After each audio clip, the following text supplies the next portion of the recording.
Ya, assalamualaikum warahmatullahi wabarakatuh. Selamat siang semuanya. Baik, untuk perkuliahan hari ini untuk mata kuliah aplikasi komputer dasar, hari ini kita akan berbicara terkait terkait e-commerce ya. E-commerce itu adalah jual beli gitu ya, atau perdagangan secara elektronik gitu ya. Nah, ini adalah definisi gitu ya, definisi dari e-commerce itu sendiri, atau elektronik e-commerce ya.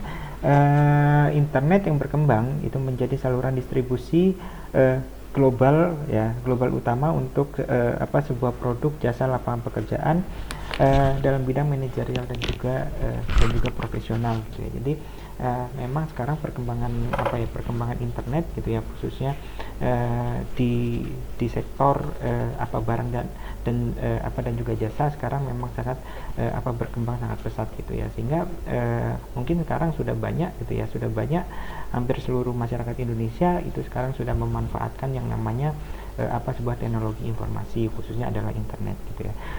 Untuk dampaknya sendiri itu bisa mengubah perekonomian, kemudian struktur sebuah pasar, kemudian industri, untuk produk dan jasa juga gitu ya, serta aliran distribusinya, segmentasi pasar, nilai bagi sebuah konsumen, kemudian perilaku konsumen, lapangan pekerjaan, dan juga pasar tenaga kerja gitu ya. Memang dampaknya ketika sebuah e-commerce gitu ya, atau sebuah perdagangan secara online gitu ya, sudah berjalan gitu ya, dari segi perekonomian itu mungkin akan lebih cepat gitu ya, daripada kalau misalnya masih konvensional gitu ya. Kemudian struktur pasar dan juga distribusinya pun berubah gitu. Produk jasa yang ditawarkan itu juga sangat beragam gitu ya, dan juga dari segi produsen dan juga konsumen itu untuk menghubungkan dua dua dua bidang itu gitu ya, itu lebih cepat gitu ya dengan adanya sebuah internet. Ya, kemudian dampaknya juga terjadi pada masyarakat dan juga politik gitu, dan juga perspektif kita terhadap dunia dan juga diri kita di dalamnya. Ya, jadi sebenarnya dampaknya dengan adanya internet, dengan adanya e-commerce atau perdagangan secara atau memanfaatkan internet, itu memang lebih eh, itu ada dampak positif, sama juga ada dampak untuk yang negatifnya seperti itu. Kemudian e-commerce itu juga itu bisa didefinisikan dari berbagai perspektif ya. Itu yang pertama, komunikasi, di mana yang dimaksud komunikasi di sini adalah bisa kita lihat dari segi pengiriman barang, jasa, informasi atau pembayaran melalui jaringan sebuah komputer ataupun sarana elektronik gitu ya. Ketika kita mau membeli, mau memproses ataupun mengirimkan sebuah barang ya, ataupun jasa gitu ya, kita memang harus menghubungkan itu ya dengan menggunakan komunikasi yang baik gitu. Selanjutnya adalah ya dari segi perdagangan ya. Untuk perdagangannya sendiri itu ada penyediaan sarana untuk membeli ya, persediaan sarana untuk membeli dan juga menjual sebuah produk, jasa, dan juga informasi melalui internet ataupun fasilitas online lainnya gitu ya. Ketika kita akan menjual sebuah barang gitu ya kepada konsumen, memang kita harus semacam menyediakan sebuah sarana. Mungkin sarananya itu ada banyak sekali kalau sekarang gitu ya. Kalau sekarang ada yang namanya Tokopedia, Bukalapak, dan lain sebagainya gitu ya. Itu harus kita sediakan karena itu adalah sebuah sarana pendukung ya, untuk memfasilitasi gitu ya, agar si produsen dan juga si konsumen itu bisa saling berhubungan. Ya, kemudian e-commerce itu sendiri merupakan sebuah proses bisnis ya, di mana e-commerce itu sendiri menjalankan proses bisnis secara elektronik ya, melalui jaringan internet, menggantikan proses bisnis yang fisik dengan informasi gitu ya. Jadi kalau misalnya kita memanfaatkan sebuah e-commerce gitu ya, atau perdagangan secara elektronik, memang untuk kita menawarkan gitu ya, menawarkan sebuah barang, memang kita harus menuliskan informasi tentang barang yang kita jual itu secara lengkap, sedetail mungkin gitu ya, supaya seorang konsumen yang mau atau menginginkan barang tersebut itu bisa melihat secara spesifik tentang informasi mengenai barang yang kita jual itu tadi.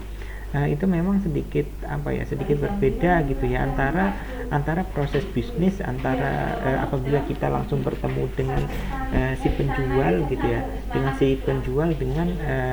dengan apabila kita menggunakan media internet gitu ya. Kalau misalnya kita langsung bertemu gitu ya, mungkin kita bisa tawar menawar di situ gitu ya kan. Tapi kalau misalnya kita sudah memanfaatkan sebuah internet, atau dalam hal ini adalah e-commerce gitu ya, untuk proses untuk tawar menawar memang tidak bisa seluas gitu ya apabila kita bertemu langsung gitu ya. Karena biasanya kalau misalnya sudah menggunakan e-commerce ataupun perdagangan elektronik, itu si produsen gitu ya sudah memberikan harga pas biasanya ya untuk sebuah barang. Ya, kemudian untuk e-commerce itu sendiri, kalau dilihat dari segi layanan, itu adalah cara bagi pemerintah, perusahaan, konsumen, dan juga manajemen untuk memangkas biaya pelayanan, operasi, sekaligus meningkatkan mutu dan juga kecepatan layanan bagi konsumen gitu ya. Memang kalau misalnya kita lihat gitu ya, apabila kita menggunakan e-commerce itu akan lebih mudah, akan lebih cepat gitu ya dari segi pelayanannya ya. Kita cukup memilih barang atau membuka aplikasinya dulu, kemudian kita memilih barang mana yang cocok, kemudian langsung kita lakukan pembelian ya. Di situ ada transaksinya gitu ya, sehingga di situ bisa memangkas memangkas semua yang apabila kita melakukan jual beli atau perdagangan secara bisnis fisik gitu ya, itu mungkin membutuhkan waktu yang lebih lama, kemudian mencari barangnya lebih lama juga. Beda halnya ketika kita sudah memanfaatkan yang namanya media elektronik, itu akan lebih mudah di dalam kita menemukan barang. Itu akan lebih mudah. Kemudian informasinya mungkin akan lebih lengkap juga nantinya. Kemudian dari segi pembelajaran juga, untuk sarana pendidikan dan juga pelatihan online untuk sekolah, universitas, dan juga organisasi termasuk perusahaan. Kemudian dari segi kolaborasinya juga, metode kolaborasi antar dan intraorganisasi gitu ya. Jadi kalau misalnya e-commerce itu memang ada beberapa elemen gitu ya, yang di situ terjadi sebuah kolaborasi gitu ya untuk menjalankan e-commerce itu sendiri. Kemudian komunitas, tempat berkumpul mangkal bagi anggota suatu masyarakat untuk belajar, mencari informasi, melakukan transaksi, dan juga berkolaborasi. Ya, biasanya kalau misalnya e-commerce itu sendiri biasanya ada semacam itu mereka biasanya membuat sebuah komunitas, dalam hal membuat sebuah kelompok gitu ya, untuk memudahkan ketika si produsen mempunyai barang gitu ya, dimasukkan ke dalam sarana yang memang sudah disediakan gitu ya. Kemudian konsumen yang sudah masuk di dalam suatu komunitas itu bisa melihat, mengakses, dan juga bisa membelinya secara langsung. Kemudian untuk struktur dan juga klasifikasi e-commerce itu sendiri, itu sebenarnya ada dua tipe, yaitu ada business to consumer sama business to business ya. Dimana untuk business to consumer itu adalah transaksi online yang terjadi antara perusahaan dengan konsumen ya, konsumen individual ya. Biasanya kalau misalnya seperti retail online gitu ya, retail online itu biasanya bentuknya adalah bisnis atau sebuah perusahaan ke sebuah konsumen individual gitu ya. Sedangkan kalau misalnya yang bisnis to bisnis itu adalah perusahaan melakukan transaksi online itu dengan perusahaan yang lain gitu ya. Jadi antara satu perusahaan dengan perusahaan yang lain melakukan transaksi online, adapun bisnis, nah itu namanya B2B ya, atau business to business seperti itu. Kemudian ada B2C, yaitu business to business to consumer gitu. Model e-commerce ini di mana suatu perusahaan itu menjual produk atau jasa kepada perusahaan lain yang memilih konsumennya sendiri. Jadi ada sebuah perusahaan gitu ya menjual sebuah produk ataupun jasa ke perusahaan yang lain, akan tetapi ya perusahaan itu perusahaan yang satu itu tadi itu mempunyai sebuah konsumennya sendiri-sendiri.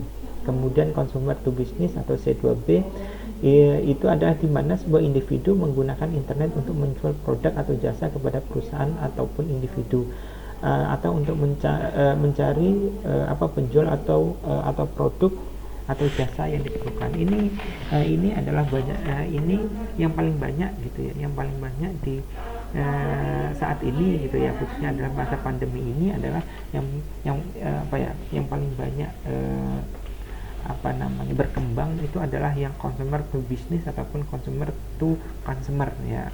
Yang consumer to consumer itu adalah apabila seorang individu itu menjualkan barang ataupun jasanya kepada individu yang lainnya, ataupun seorang individu menjualkan barang atau jasanya ke sebuah perusahaan. Itu yang saat ini banyak sekali berkembang di Indonesia khususnya.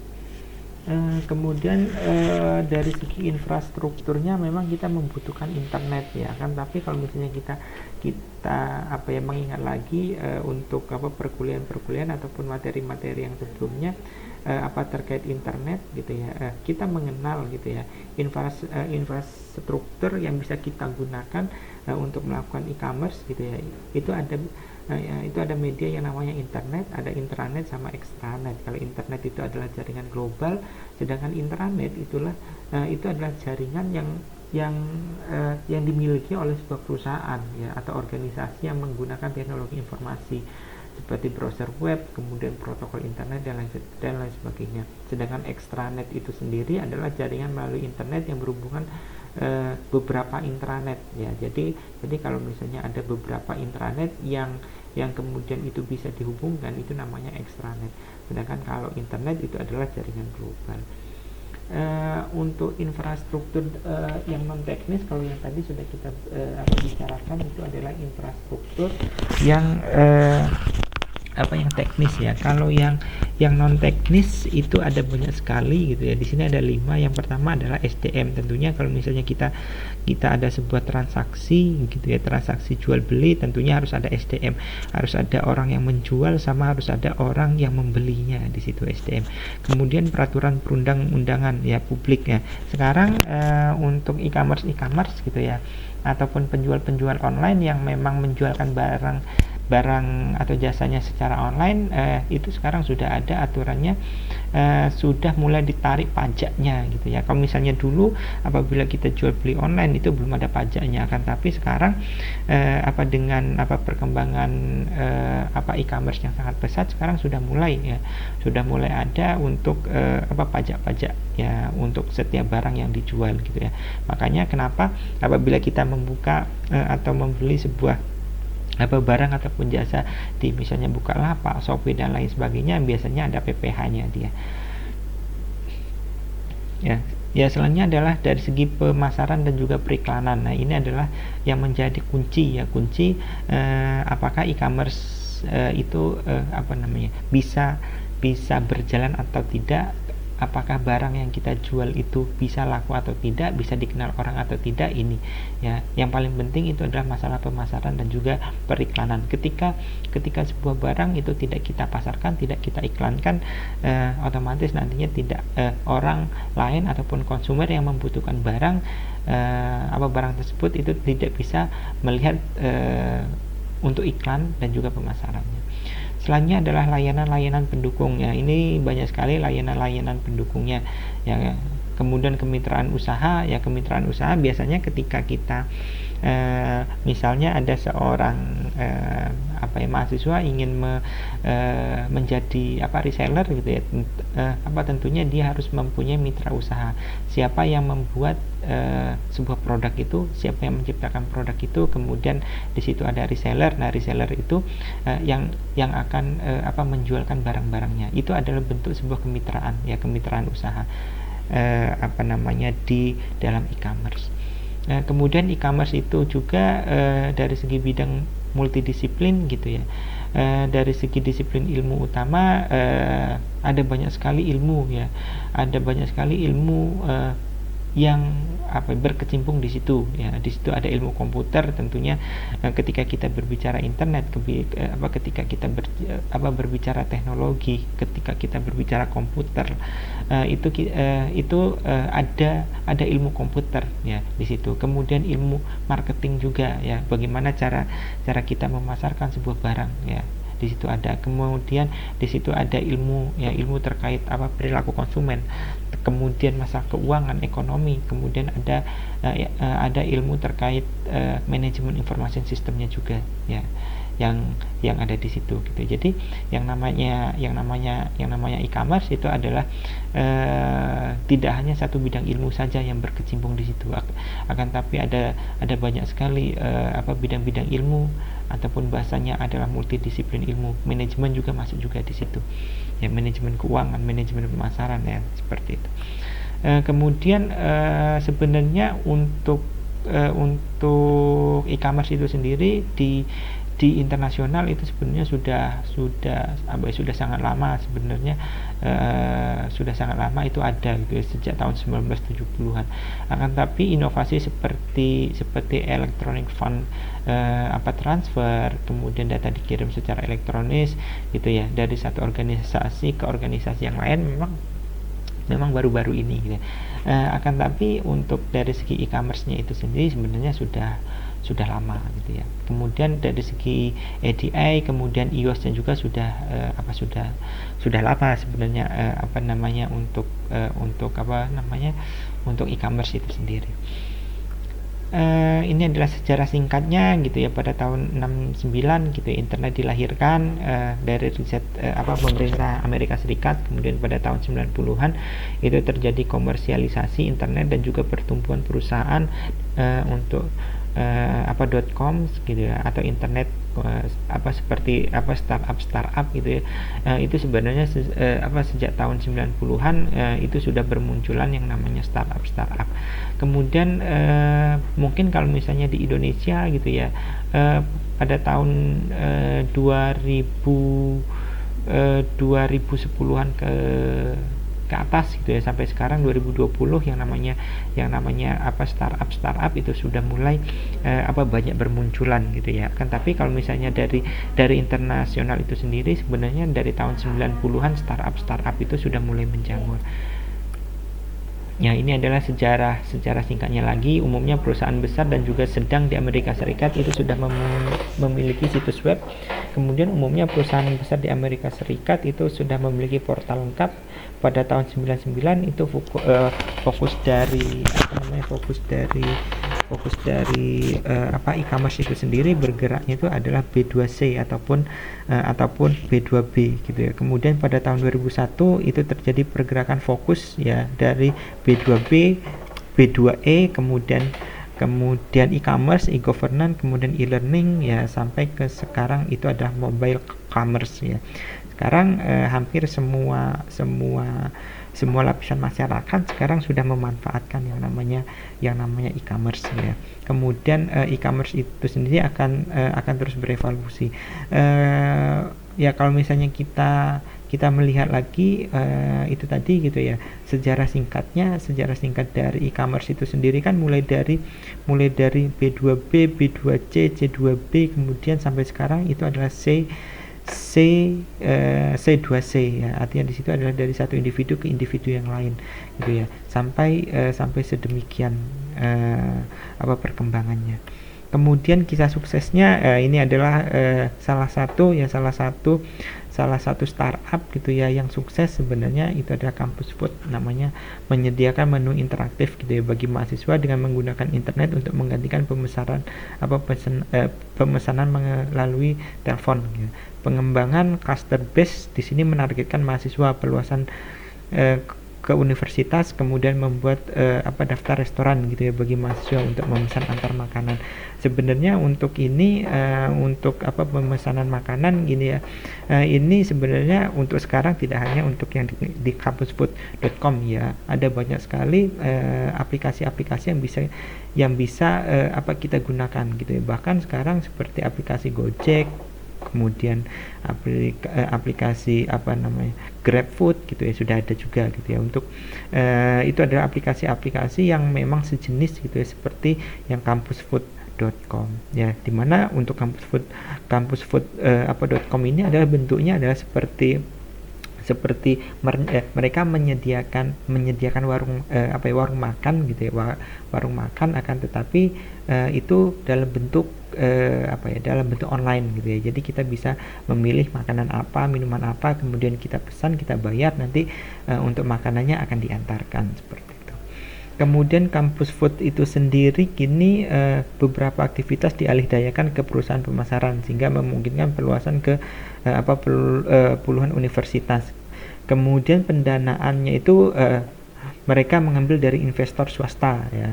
Kemudian untuk masalah fee ya 5% gitu ya, 5% dari setiap pemesanan itu dibayarkan oleh penjual ataupun restoran. Ini adalah contoh gitu ya, contoh dari sebuah proses dari e-commerce itu sendiri gitu ya. Walaupun sebenarnya e-commerce itu kan ada banyak sekali tadi. Ya, ini adalah masa depannya ya, masa depan dari e-commerce ya. Ini pada tahun 2004 gitu ya, total dari volume belanja online gitu ya, dari transaksi B2B di Amerika Serikat itu sendiri sekitar 3 sampai 7 triliun US ya. Estimasinya ini ada pada tahun 2008 ya. Pada tahun 2008 estimasinya itu jumlah pengguna internet di seluruh dunia akan mencapai 750 juta gitu. Mungkin kalau misalnya kita melihat gitu ya, sampai dengan tahun 2020 ini gitu ya, jumlah pengguna internet gitu ya, hampir khususnya di Indonesia hampir semua lapisan masyarakat itu sudah memanfaatkan yang namanya internet. Kemudian hampir semua lapisan masyarakat juga sudah menggunakan handphonenya itu adalah smartphone gitu ya. Ketika mereka sudah menggunakan smartphone untuk mereka bisa melakukan yang namanya transaksi jual beli secara online, itu akan lebih mudah ya, dan juga memungkinkan untuk itu. Ya, ini adalah model bisnis ya. Model bisnis e-commerce itu adalah bisnis model metode melakukan usaha yang dapat menghasilkan revenue ya bagi sebuah perusahaan untuk menjamin kelangsungan hidupnya gitu ya. Jadi yang namanya bisnis e-commerce itu adalah tujuan akhirnya itu adalah supaya kelangsungan hidup seorang entah itu yang penyedia barang ataupun jasa ataupun sebagai konsumennya itu bisa terjamin ya, bisa terjamin dari segi kelangsungan hidupnya gitu ya. Kemudian ketika kita merancang atau melihat kelayakan bisnis e-commerce, itu juga kita harus melihat yang namanya business plan ya, dokumen yang merinci tujuan-tujuan bisnis dan juga garis besar rencana pencapaiannya. Business case juga ya, terkait dokumen bagi manajer atau pemilik usaha untuk memperoleh pendanaan untuk sebuah proyek ataupun aplikasi spesifik ya, dengan menekankan pada justifikasi investasi yang dimaksud gitu ya. Jadi ketika kita akan merancang atau melihat apakah sebuah e-commerce yang kita jalankan itu layak atau tidak ya, kita harus melihat ya dari segi business plan, business case-nya itu harus harus bagus lah di situ. Ini adalah struktur model bisnisnya gitu ya, bahwa ketika kita melihat model bisnis atau e-commerce, kita juga harus melihat dari segi penjualan. Penjualannya bagaimana, komisi transaksi. Nah, ini adalah apabila kita menjadi seorang reseller ya. Komisi yang didapatkan oleh seorang reseller gitu ya, yang diambil dari orang yang menyediakan barang itu bagaimana. Nah, itu harus kita itu perhatikan gitu ya. Jangan sampai seorang reseller gitu ya, orang yang menjualkan barang kita itu malah tidak mendapatkan apa-apa atau malah mengalami kerugian ya, seperti itu, jangan sampai seperti itu. Kemudian iuran anggota ataupun biaya pendaftaran ya, ini biasanya ketika seorang ketika mereka atau seorang penyedia barang itu mereka membuat semacam komunitas tadi ya, membuat semacam komunitas tadi, biasanya itu ada untuk iuran anggotanya. Kemudian iklan ya, seperti yang sudah saya sampaikan tadi gitu ya, bahwa iklan dan juga pemasaran itu sangat menunjang ya. Apakah e-commerce yang kita jalankan itu bisa berjalan atau tidak ya. Kemudian royalti ya, atau biaya afiliasi ya. Kemudian sumber revenue yang lain gitu ya. Ini adalah model bisnis untuk model bisnis umum untuk e-commerce ya. Yang pertama adalah penjualan online ya, artinya di situ adalah langsung tanpa perantara. Artinya di situ adalah langsung menghubungkan antara si penjual gitu ya dengan si pembeli gitu ya. Lewat adanya e-commerce itu sendiri langsung bisa kita pertemukan ya, apabila kita memanfaatkan yang namanya teknologi informasi ataupun internet gitu ya. Walaupun sebenarnya kalau misalnya secara fisik pun bisa gitu ya kan, tapi memang apabila kita memanfaatkan media internet gitu ya, itu akan lebih mudah nantinya gitu. Kemudian sistem tender ya, tender elektronik, suatu model gitu ya, di mana seorang pembeli meminta kandidat, kemudian penjual untuk mengajukan penawaran. Ini biasanya kalau misalnya tender itu adalah apabila barangnya gitu ya dalam skala itu adalah skala yang sangat banyak gitu ya. Ini biasanya apabila model e-commerce-nya itu adalah B2B ya, atau B2B atau business to business, itu biasanya mereka lebih menggunakan yang tender ya, sistem tender elektronik. Kemudian lelang ya, lelang dengan harga beli gitu ya. Suatu model di mana pembeli menentukan harga yang dia mau bayar dan juga mengundang gitu ya para penjual yang dapat menjual gitu ya dengan harga tersebut. Ini biasanya bentuk model itu adalah yang C2B atau B2C atau C2C ya, seperti ini bisa. Kemudian afiliasi marketing ya, di mana suatu perjanjian di mana rekanan pemasaran atau sebuah perusahaan mengacu konsumen ke situs web sebuah atau yang menjualnya tadi ya. Kemudian viral marketing itu ada pemasaran dari mulut ke mulut. Nah, ini adalah yang paling yang paling mudah gitulah, atau yang paling sering gitu ya, yang paling sering apabila kita kesulitan gitu ya, yang paling sulit ketika kita kesulitan untuk menjualkan barang kita menggunakan sarana seperti seperti Tokopedia, Bukalapak dan lain sebagainya. Apabila mempunyai keterbatasan seperti itu, mungkin bisa lewat viral ya, viral marketing. Ini biasanya kalau misalnya kita menggunakan misalnya Instagram ataupun Facebook dan lain sebagainya untuk memviralkan apa yang kita jual itu lebih mudah ya. Satu kali kita upload, kemudian misalnya ada banyak yang melihat, ada banyak yang komen, itu akan lebih mudah untuk viralnya. Ya, kemudian di sini ada yang namanya group purchasing ya, di mana pembelian dalam skala besar yang memungkinkan sekelompok pembeli mendapatkan potongan harga. Ya, ini adalah seperti seseorang kalau misalnya mau kulaan barang, itu biasanya ketika kita membeli barang dalam jumlah atau skalanya sangat banyak, itu biasanya akan mendapatkan potongan harga atau mempunyai harga khusus ya di situ. Lelang online ini juga, lelang online sebenarnya hampir sama seperti apabila untuk lelangnya itu adalah offline gitu, akan tapi yang membedakannya di sini adalah mungkin kalau misalnya yang offline itu langsung bertemu langsung gitu ya sama orang-orang yang akan membeli dan juga si penjualnya gitu ya. Tapi kalau misalnya secara online itu kita apa ya, kita tidak langsung bertemu secara fisik gitu ya kepada orang-orang yang memang ikut online ikut lelang itu sendiri, ataupun orang yang menyiapkan atau apa ya atau orang yang mempunyai barangnya itu tadi ya. Itu karena di situ sudah memanfaatkan media internet ataupun elektronik ya, komputer dan sebagainya. Kemudian di sini ada personalisasi ya, atau kustomisasi, di mana produk atau jasa itu menciptakan sebuah produk atau jasa sesuai dengan spesifikasi yang diminta pembeli. Ini biasanya ketika ada seorang pembeli yang request ya, barang yang diminta itu mempunyai syaratnya seperti apa, kriterianya seperti apa. Nah, itu namanya personalisasi. Kemudian pasar elektronik atau e-market dan juga exchange.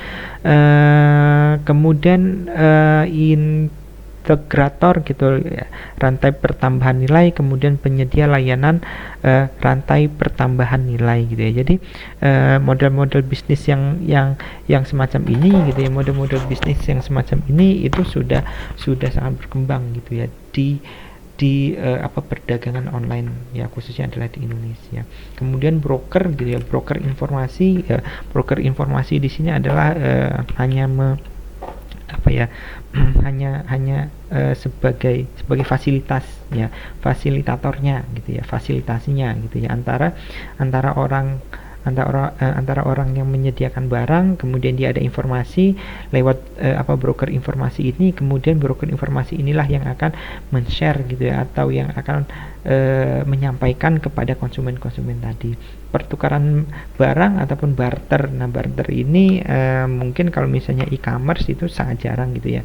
Kalau misalnya menggunakan model barter ya, kita punya barang, kemudian konsumen punya barang, kemudian kita tukar ya. Dengan kesepakatan tertentu. Kemudian keanggotaan dan juga fasilitator rantai rantai pasokan ya. Model bisnis itu dapat berdiri sendiri atau kombinasi gitu ya, dari beberapa model ataupun kombinasi ya dengan model bisnis yang tradisional. Biasanya kalau misalnya tradisional itu memang kita ketika kita menerapkan itu perdagangan itu masih tradisional, memang lebih sulit gitu ya, lebih sulit. Akan tetapi dari segi tawar menawar, kemudian dari segi bagaimana kita melihat barang, kualitas barang yang kita lihat apakah cocok atau tidak, itu memang lebih enak gitu ya dibandingkan kalau misalnya online. Kalau online itu kita hanya bisa melihat gambar saja, melihat video, kemudian kita melihat informasinya gitu ya. Kemudian ketika kita yakin kita cocok, kemudian langsung kita bayar ya. Akan tapi kalau misalnya online itu memang lebih mudah gitu ya, lebih mudah, lebih murah, dan juga lebih efektif dan juga lebih efisien ya. Untuk manfaatnya itu sendiri, manfaat e-commerce itu sendiri bagi sebuah perusahaan gitu ya, dari segi jangkauan ya, jangkauannya itu sangat luas tentunya gitu ya. Soalnya media internet gitu ya, satu kali kita memposting sebuah barang ataupun jasa gitu ya, mungkin seluruh Indonesia atau seluruh dunia itu bisa mengakses ataupun melihat barang kita gitu ya, sehingga jangkauannya lebih global. Kemudian pengurangan biaya operasi. Mungkin kalau misalnya kita jual belinya itu secara langsung, artinya di situ ada kontak fisik ya tentunya kita membutuhkan biaya-biaya tambahan gitu ya. Mungkin kalau misalnya kita jaraknya jauh, tentunya kita harus mengeluarkan biaya dari segi jaraknya. Kemudian kalau misalnya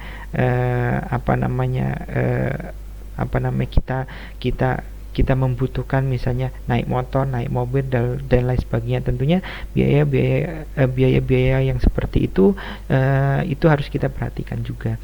Kemudian perbaikan rantai pasokan, kemudian penambahan jam buka ya mungkin kalau misalnya media online gitu ya, atau e-commerce itu sendiri, kita mau membeli barang kapanpun, hari apa, jam berapa ya, itu bisa. Akan tapi kalau misalnya itu adalah yang tradisional, artinya di situ ada yang namanya kontak fisik secara langsung ya, mungkin ada hari-hari tertentu saja gitu ya untuk bisa kita membeli ataupun mengambil barangnya tadi ya. Kemudian model bisnis baru, ya. Kemudian spesialisasi vendor, kecepatan, kemudian kecepatan time to market, ya. Artinya di situ adalah bagaimana waktu kita untuk memasarkan, untuk membeli itu memang lebih cepat. Kemudian biaya komunikasi, mungkin untuk biaya komunikasinya karena di situ tidak ada apa ya, tawar menawar gitu ya, biaya komunikasinya lebih rendah gitu ya, dibandingkan dari misalnya kita jual belinya secara tradisional, itu akan lebih banyak untuk biaya komunikasinya, karena di situ kita harus melakukan tawar menawarnya, kemudian kita melihat mutu dari produknya, itu akan lebih tinggi, ya, yang tradisional daripada yang sudah menggunakan teknologi. Kemudian efisiensi pengadaan, ya, kemudian meningkatkan hubungan dengan konsumen. Dari segi sosialnya juga sebenarnya lebih bagus ketika mungkin kalau misalnya dari segi sosial, untuk jual beli secara tradisional gitu ya, itu lebih bagus gitu ya, dibandingkan kalau misalnya kita berbelanja secara online gitu ya. Karena kalau misalnya secara tradisional, itu kita bisa berintegrasi, kemudian kita bisa mengenal, kita bisa berkenalan dengan si penjualnya tadi. Tetapi kalau misalnya untuk yang secara e-commerce itu sendiri, memang untuk kegiatan-kegiatan yang seperti itu memang sangat minim. Ya, kemudian informasinya juga up to date, karena di sini modelnya ada e-commerce, itu biasanya ketika ada sebuah informasi yang terupdate, itu akan lebih mudah untuk kita share. Kemudian tidak harus membayar pajak, ya. Ini adalah yang sekarang tidak berlaku gitu ya, karena sekarang untuk semua e-commerce itu sekarang sudah dimintain atau sudah ditarik oleh pemerintah untuk pajaknya. Jadi setiap satu barang yang kita jual itu ada pajaknya tersendiri, ya, seperti itu. Kemudian ini adalah manfaat e-commerce bagi seorang konsumen gitu ya. Di mana saja, kapan saja, dalam situasi apa saja kita bisa berbelanja gitu ya. Lebih banyak pilihan, ya. Ya tentunya apabila kita menggunakan e-commerce, kita bisa lebih banyak untuk mengakses, melihat barang-barang, kemudian kita bisa membandingkan antara satu barang dengan barang yang lain, kemudian antara satu penjual dengan penjual yang lain dengan barang yang sama gitu ya. Kita bisa membandingkan itu tuh. Kemudian harga lebih murah, kita bisa memilih yang mana yang harga lebih murah, yang mana yang enggak gitu ya. Kemudian dari segi pengiriman atau penyampaiannya itu biasanya segera. Biasanya untuk semua sarana-sarana seperti Tokopedia, Shopee dan lain sebagainya, mereka mempunyai standar ketika sebuah barang itu tidak dikirim gitu ya, tidak direspon oleh si produsen gitu ya, dalam jangka waktu tertentu, itu bisa di cancel ya secara otomatis ya oleh si penyedia dari aplikasinya. Kemudian ketersediaan informasi, kemudian kesempatan berpartisipasi wahana komunitas elektronik, kemudian personalisasi sesuai selera, tidak dikenai pajak penjualan. Nah ini tadi ya, yang dari segi konsumennya ini, untuk sekarang aturan yang baru itu semua yang melakukan jual beli secara online itu sudah ada pajaknya gitu ya. Bahkan ketika kita ketika kita membeli barang di Shopee ataupun di Bukalapak ataupun di Tokopedia, itu mesti akan ada tambahan-tambahan biaya yang berhubungan sama pajak. Ya, ini adalah manfaat e-commerce gitu ya bagi masyarakat gitu ya, memungkinkan yang namanya telecommuting ya. Kemudian peningkatan kualitas hidup gitu, dapat menolong masyarakat yang kurang mampu dan juga kemudian mendapatkan layanan umum. Ini biasanya untuk masyarakat khususnya adalah masyarakat yang super sibuk gitu ya. E-commerce ini sangat membantu gitu ya. Nah ini adalah tantangannya. Ketika kita menggunakan e-commerce ataupun penjualan secara online gitu ya. Yang pertama adalah dari segi keamanan gitu ya. Ada beberapa platform gitu ya yang memang jual belinya itu lebih mudah ya, lebih mudah, lebih apa ya, lebih mudah, kemudian lebih efisien. Akan tetapi dari segi keamanan, dalam arti kemungkinan ada orang untuk menipu itu lebih besar, ya. Itu ada sebuah platformnya gitu ya, yang memang apa ya, apa ya, untuk sekarang di Indonesia masih sangat digunakan gitu ya, untuk platform itu gitu ya. Mungkin kalau misalnya Shopee, kemudian Tokopedia, kemudian Bukalapak gitu ya, itu kan apa ya, dari segi keamanannya itu lebih baik gitu ya. Soalnya duit yang dikirimkan oleh seorang konsumen itu tidak akan diberikan kepada produsennya apabila barangnya belum sampai ke konsumennya, seperti itu. Dari segi keamanannya itu lebih bagus gitu ya, dari segi untuk yang Shopee, kemudian Bukalapak, Tokopedia dan lain-lain. Kemudian dari segi kepercayaan dan juga resiko ya, dari segi SDM, mungkin kalau misalnya sekarang SDM hampir semua masyarakat sudah mengetahui yang namanya e-commerce dan juga sudah pernah menjalankan atau menggunakan e-commerce itu sendiri. Kemudian dari segi budaya, nah budaya juga sangat mempengaruhi ya, ketika di lingkungan kita budayanya itu tidak mempercayai yang namanya e-commerce atau perdagangan online, itu akan susah ya, untuk kita bisa menyesuaikan atau menggunakan e-commerce itu sendiri. Kemudian autentikasi user dan juga user itu belum tersedia ya. Kemudian masalah organisasi, kemudian penipuan, akses internet yang lambat, kemudian permasalahan hukum ya. Nah ini juga sebenarnya untuk masalah permasalahan hukum juga yang menjadi kendala kita ya. Misalnya ada seorang produsen yang mengupload ya sebuah barang tertentu dengan harga yang sangat murah dibandingkan harga normalnya. Kemudian ketika ada konsumen membeli, ternyata barangnya tidak sesuai dengan yang diharapkan oleh seorang konsumen. Yang tentunya di situ ada semacam penipuan ya. Kemudian untuk permasalahan hukumnya gimana ya, itu yang masih menjadi pertanyaan ya. Apakah orang yang menjual barangnya yang ada di internet itu memang harus real atau boleh kita mengambil dari Google kemudian kita posting seperti itu, apakah boleh? Mungkin itu yang bisa saya sampaikan untuk perkuliahan hari ini. Mungkin kalau misalnya ada pertanyaan silakan disampaikan di media diskusi kita. Mungkin itu dari saya, lebih kurangnya saya mohon maaf. Wassalamualaikum warahmatullahi wabarakatuh.